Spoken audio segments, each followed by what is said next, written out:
yesterday, Wisconsin, and Mark, you'll talk about whether or not there's any long count shenanigans going on. You put out a tweet and said, this is, I don't want to mischaracterize it, but you said this is not kosher what's going on in Wisconsin, for lack of a better word. Yeah. It didn't even look like it was close enough to be competitive, but I wasn't following it closely enough. What happened in Wisconsin yesterday in terms of what you think to be chicanery? They're bad reporting errors. And my point really was that it really doesn't matter if there's something nefarious going on or not. When you're that bad at the administration of elections, you're basically making a petri dish for people to drag up conspiracies. And Could you blame them when you're reporting a county that we know is going to be a relatively close county, and you're reporting and constantly understating the Republican share of the vote? I mean, look, if we would look at one county, for instance, if I was to click on Sauk County, and this was your tweet.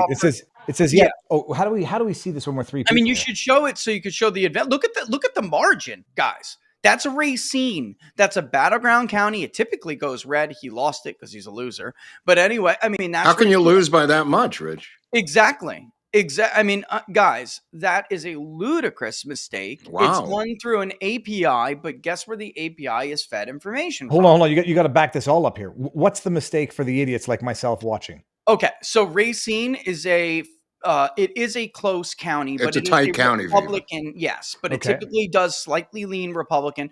Donald Trump carried it 52.5 to 46.3 over Kamala Harris. Right. It's Paul Ryan's backyard. At the end of the day, and I got to look this up, I don't know exactly, but I know the Democrat. Crawford carried it 50.6 to 49.4. This was what was reported initially, and this happened all night. So what happened here? Stop. She won it by barely 1%? Yes, and what you're seeing is only the votes for the Democrat being recorded and then published. She didn't get any more than 37,235 votes. It still reflects that right now. But when the first initial reports came in, we got the tally for the Democrat, and we got an incorrect tally for the Republican, not reflecting his full vote. This is coming from local officials. That is where this API is fed from. All right. It is, you guys probably recognize where it's coming from. They are not getting fed some vendors file information. That is not how this is done. This is done through official channels. So this is usually, when you see an API mistake like this, it is usually a mistake at the clerk's level. This was a clerk error. It was happening all night long. Again, for the idiots out there like myself, API means? Well, it's a simple way for me to say this is it's a way from my computer to talk to someone else's computer. Okay. So what is the deal with, and this is a general question for both of you, but what is the deal with Wisconsin, Rich? Why is this such a problematic freaking state? Yeah. I mean, polling, politicizing it, getting votes out, ground game. What is the problem there? Let's take a brief pause from this vlog for a word from our sponsor, 1775 Coffee. People, what if your morning cup of coffee didn't just taste delicious and wake you up? What if it actually made you younger? It sounds like BS. Well, 1775 went ahead and made something called Rejuvenate. And no, it's not some scam cooked up in a lab by a bunch of hacks trying to sell you snake oil. It's got something called CAAKG, clinically proven to fight aging at the cellular level. You're still getting the same freedom-fueled 1775 coffee you love, single origin, small batch, and ethically sourced from the kinds of farms that you know hate big government as much as you do. But now it boosts energy, fires up your metabolism, and can crank back your biological clock a number of years in just a matter of months. And yes, according to 1775, this is backed by studies. They are not just making this stuff up. 1775 Rejuvenate officially launches on April 15th, but you can lock in your pre-order now, and bear in mind that every dollar you spend at 1775 Coffee gets you entered in the raffle to win that beautiful Tesla Cybertruck and $30,000 cash. Head over to 1775coffee.com/Viva. The promo code Viva gets you 15% off, so start drinking tastier coffee, getting younger today, and having a chance to win that beautiful Tesla Cybertruck. Thank you to our sponsor, 1775, and now back to the vlog. There's two issues with polling in Wisconsin. One is, unlike the other two big three, the Midwest states we all focus on, Michigan, Wisconsin, Pennsylvania, it's more rural. It could be upwards of 2/3 that are actually in rural areas, even though it's not characterized that way by the census or by the exit pollsters, but it is.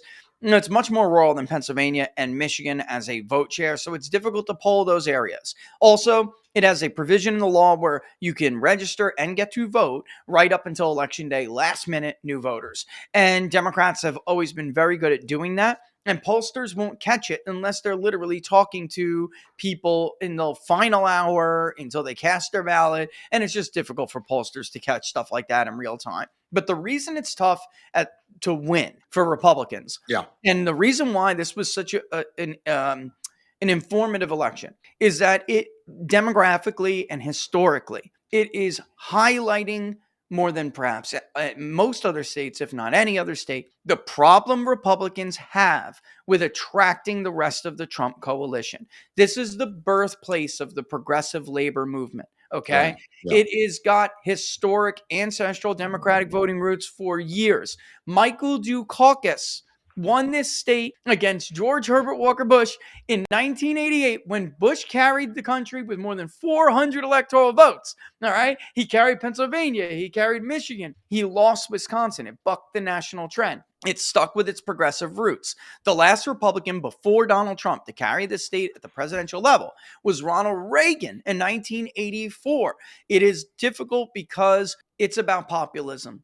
Okay, let's talk about the Supreme Court election last night. What are the ramifications for that, and how long will it take for them to? They need a case to come before them, right? Yes. Yeah, Rich, they need a case. In case Viva doesn't know what we're talking about, the Supreme Court victory last night, making it a 4-3 liberal split. Yeah. They need a case to come before them to redistrict the congressional districts in Wisconsin, which they are indicating they will do. How fast? Right, but how fast that case gets there might not be in time for the midterms, Rich, right? It's possible, but what we know to be sure is that the Wisconsin Supreme Court, the liberals on the Wisconsin Supreme Court, have demonstrated that they are willing to do things at a pace that is unheard of. The removal, for instance, of certain drop boxes and other third-party chain of custody issues was a ruling that was it was a win for the right. It was a win for election integrity, and they overturned it in record time after Democrats won the last state Supreme Court election. Normally, judicial review is not that fast, and they did it immediately because they wanted it gone before Trump ran against whoever, Harris or Biden. So they are incredibly politicized. You're talking about fanatics. I mean, at their core, they are. They're totally fanatics. But let's review the ballot initiative for people at home who don't know the ballot initiative, which is going to put this into the Wisconsin state constitution that you have to have voter ID. That was victorious last night. Also, how will they get around this, Rich? I hate to pop people's, pop their cherries, whatever you want. First, I think it's Bubbles nuts. I don't know. I think maybe it's more relevant for me one way or the other. I don't know. But in any event, I'm telling you, this happened twice in the state of North Carolina. Twice there were referendums, and twice fanatic liberals in the state Supreme Court called the voters racist and overturned the amendment. So, it's not safe. And I will just say this, when we get, regardless, we're going to get to a census, and it's going to be here sooner than anybody thinks. And when we see these maps redrawn, it is a 50-50 state. You're going to hear them crying about it. Republicans have 2 more districts. Republicans are going to lose now 2 districts from the state of Wisconsin. They will be gone. So just that's the consequence of losing a race like this. And by the way, did you hear that at all during the campaign outside of people like me? No. Was the voter told that? No. Democrats are incredibly effective. Every time they put abortion on the ballot, they're incredibly effective at translating some of that support to their candidates down ballot. Did you hear Republicans talk about voter ID at all? No. Look, Barnes had a tweet, and Barnes is right on.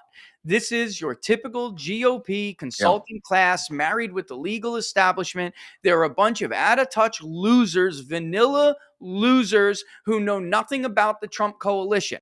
Nothing. Let me just give them the math, the people at home on the mathematics. Let me just give them the mathematics of where we are right now.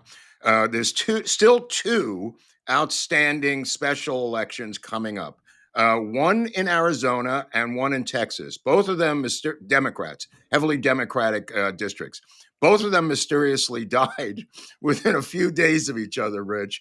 The one in Arizona and the one in Texas. The one in Arizona. I don't mean to laugh. I I don't know really. but it's true. The one in Arizona is coming up in a few weeks. The one in Texas has not been decided when that is. So those are 2 seats. We're now at 222-15.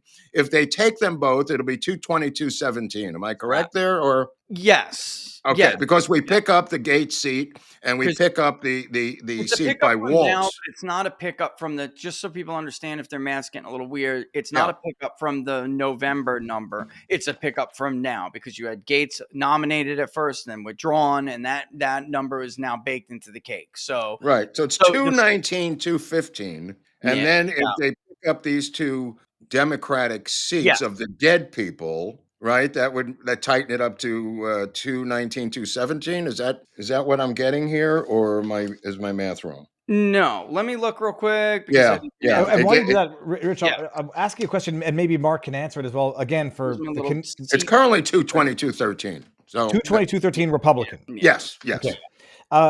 Explain this to me now, because I've heard people mention that the Republicans are going to lose 2 congressional districts. Is that what, or Yeah, you're gonna have Tiffany's district is gonna be written out of existence because it winds through lumberjack country, and they say that, and which is up northwest, which they complain about all the time, and they say that it's gerrymandered. Funny thing, Barack Obama won that district not once but twice, so it's not exactly a problem that they always cared about.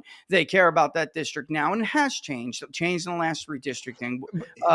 But go ahead, Ken, I'm stepping on your butt. redistricting occurs what, every 10 years, or is it every 5 years? It's periodic. What are the criteria for a redistricting initiative? The census. Okay. Census. And the Every census 10 years, does 10 what years. now? It determines population, geography, Yeah. concentrations of people. But it counts even illegals. It does, and that was a Yeah, fight that's we the had problem that last Rich census. and I have been discussing Yep. for years. They count illegals, and that's why they flooded the zone with illegals for the census, Viva, the census. Yeah, Okay, so so they do a new census. It's going to determine population, which is going to include illegals. Yes. Um, Yes. And then they're going to determine whether or not they do redistricting. The criteria for redistricting is what? They say more people have moved to another demographic or another geography, so we have to, include it, exclude it? What's the criteria for authorizing redistricting? No, it's just based on the 10-year no, count. it's based on the yep. It's just something that they do every 10 years. Every 10 and- years. Yep, and they actually do a smaller survey called the American Community Survey, which is a smaller version of the census. So it gives us an idea of what we're going to expect. But right, that every time they do the census, it's used for a number of things, not just how many seats a state may get. Or, by the way, that also impacts electoral college votes, guys. That's Yes, why it's yes. actually going to get easier for Republicans to win the presidency. California goes down, New York California's goes going down, down. Texas and Florida go up. Going up. All right. So red states are getting more population. They're going to get more electoral college votes. It also, for federal government funding, it actually impacts that as well. So it's problematic for on those and other reasons why you would count illegals. And the Trump administration and their Commerce Department, under what was his name again with the W? I'm forgetting, is Wilbur Ross. Secretary Wilbur Ross attempted to do this, which, by the way, guys, is a relatively modern thing. Counting illegals is a modern practice. Right. It did not happen up until just 50 years ago. It was argued in the past, and in the past it was rejected. But the Supreme Court basically told the Trump administration, you went about it the wrong way. They kicked the can. They didn't even kick the can. They skirted the issue, skirted ruling on the merit. And they said, procedurally, you did this wrong, so go back and do it. And there was no time to fix the census. Or the census would not have been conducted if Trump would have had to comply with what the Supreme Court was arguing that he had to do to make sure illegals weren't counted. So that's why we got yet another illegal count. So when the federal government, when the House and the Senate decide about appropriation bills, the money that goes for certain programs is going to be, it is directly related to the census count, as is the House, number of seats and electoral college votes. Rich, can you address the $20 million that Musk just wasted on this Wisconsin vote? I mean, why didn't it have any effect? What was going on there? Why didn't Trump go to Wisconsin himself? Yeah. I have a lot of questions. Maybe you know the answers. I was busy with the JFK crap for the past couple of weeks, but he spent 20. Maybe you can address what happened here. He lit on fire. Yeah. So Musk is new to this. Normally, he was used to giving his money to super PACs and other, the campaigns can't take that much. A billionaire like Musk gives to somebody who then, distributes it to super PACs, or he stuffs his a PAC with a project. This time, he decided that he was going to do his own thing, have his own PAC, and they did good work in 2024. But I will say this: this is the problem with Republicans. Every time they win, they don't govern and run effectively together. They're not very good at winning and governing at the same time. And right now, all of the people, there's really no other way to say this, all of the people who are getting all of the money don't know what the hell they're doing. Right. They don't know the Trump coalition. Right. They don't know how to speak to people. If I said, let's flip New Jersey, tell me what neighborhood to go to. They want to know a damn thing.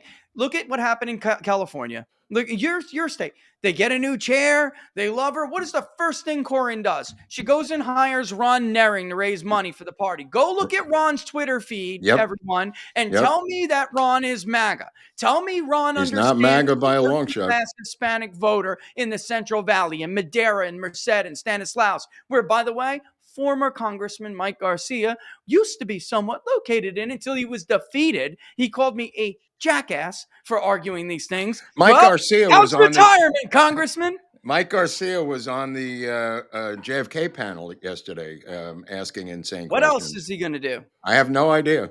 But I mean, the fact of the matter is, there are political consultants in California who are on both sides. They're on both sides, the Democrat and Republican side. Absolutely. They're controlled opposition. Republicans and their consultants and their whole brand have been content to sit at the foot of the table on the floor while Democrats eat the hot meal up above, right? Up here, the Republicans and their consultants have been on the floor like a dog waiting for scraps to fall so they can lick the floor with their bare tongue. Let me reiterate my prediction of October 2024. Kamala Harris will be the governor of the state of California. I said it. People mocked me at the time. This is a 40 million person state. She's a shoo-in. Of course she's a shoo-in. I said it back in October. People were laughing at me. There's no opposition to her at this point. You're saying 2026, Kamala is going to be governor of California? Absolutely. Not a chance in hell of it not happening. Okay. I totally agree. Just backing it up, one thing where you said, did anyone mention that this would result in losing of 2 Republican districts? And apparently campaigning did not mention that, nor did it mention that voter. I did recall. No, it was mentioned. It was mentioned by people like us, though. Yeah, well, not by the campaign. Does Elon Musk, has he ever interacted with you, Rich? Does he know who you are? No. Well, I'm sure he knows who I am. I mean, I don't mean to float myself, but no, he's never interacted. He's never picked up a phone. His organization did knock on my door and ask me to vote back in November, which was good. I mean, I was like, fine, at least somebody knocked on the door. So what happens now? The Republicans are going to lose 2 districts, congressional districts in Wisconsin. Well, they need a case, just so Rich was alluding to. But they're going to find one, Mark. They're going to find a case. They're going to find a case lightning quick about redistricting. They will vote 4-3 in favor of redistricting, and then they will redistrict, and then the Republicans will lose 2 House seats. What are the consequences of that? Because I've heard a lot of 2 House seats. That's the consequence. It's the majority. Yeah, it's the majority because you have one. And Dave, you got one bad midterm election cycle. The wind blows against you. Yeah. Then that's you can't even suffer that, let alone 2 seats that you lose. And that's why Stefanik, and the stupidest pick I've ever heard was when he appointed her. I screamed bloody murder to send her to the UN. And now he's woken up and brought her back. They should never have appointed anyone. Of course, it's absurd. I learned that when I was 15 years old. You don't take anyone from a seat and give them a glorified position when you could take anybody and make them UN. Let's make you ambassador to Budapest. To Budapest. Who cares? What the House of Representatives? What was the rationale of that? Was it a favor to Stefanik, who wanted that because it's a lush position? Yes, she wanted out of the House, and she wanted to be in New York. Yes. She wanted to be at the UN. You could live on the Upper East Side. You can have a nice life. It's who that you was meet, Mark. Right, you know and that was a gift. And if you had a 20-seat to 30-seat majority, you can do stuff like that. When you have a 2 or 3 seat majority, it's suicide.